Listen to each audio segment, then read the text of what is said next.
রাধে রাধে।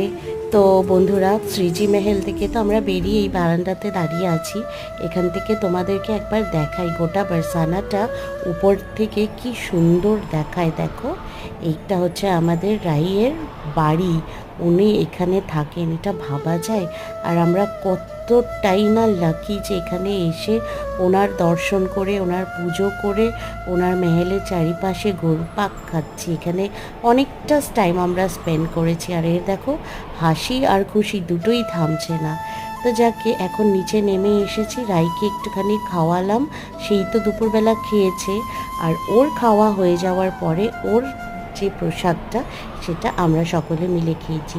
এখানে প্রসাদের মধ্যে ছিল লস্যি, মুগ ডালের বড়া আর পকোড়া, আলুর পকোড়া, ব্রেড পকোড়া। তো এই যে ওনার রায়ের খাওয়ার পরে এবার আমরা খেয়ে নিচ্ছি। রাধে রাধে।